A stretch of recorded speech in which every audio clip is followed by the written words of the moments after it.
On awakening, let us think about the 24 hours ahead. We consider our plans for the day.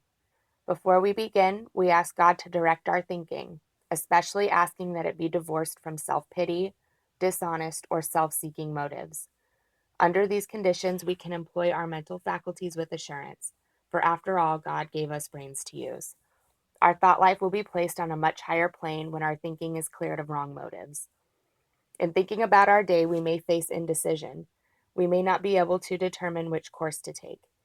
Here we ask God for inspiration, an intuitive thought, or a decision. We relax and take it easy. We don't struggle. We are often surprised how the right answers come after we have tried this for a while. What used to be the hunch or the occasional inspiration gradually becomes a working part of the mind. Being still inexperienced and having just made conscious contact with God, it is not probable that we are going to be inspired at all times. We might pay for this presumption in all sorts of absurd actions and ideas. Nevertheless, we find that our thinking will, as time passes, be more and more on the plane of inspiration. We come to rely upon it.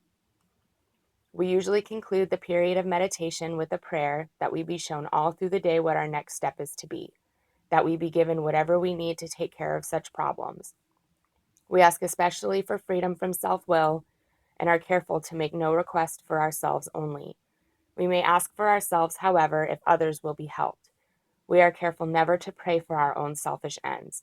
Many of us have wasted a lot of time doing that and it doesn't work. You can easily see why. If circumstances warrant, we ask our wives or friends to join us in morning meditation.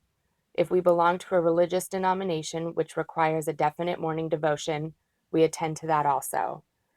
If not members of religious bodies, we sometimes select and memorize a few set prayers which emphasize the principles we have been discussing. There are many helpful books also. Suggestions about these may be obtained from one's priest, minister, or rabbi. Be quick to see where religious people are right. Make use of what they offer. As we go through the day, we pause, when agitated or doubtful, and ask for the right thought or action. We constantly remind ourselves we are no longer running the show, humbly saying to ourselves many times each day, "Thy will be done." We are then in much less danger of excitement, fear, anger, worry, self-pity, or foolish decisions. We become much more efficient. We do not tire so easily if we are not burning up energy foolishly as we did when we were trying to arrange life to suit ourselves. It works, it really does. We alcoholics are undisciplined, so we let God discipline us in the simple way we have just outlined.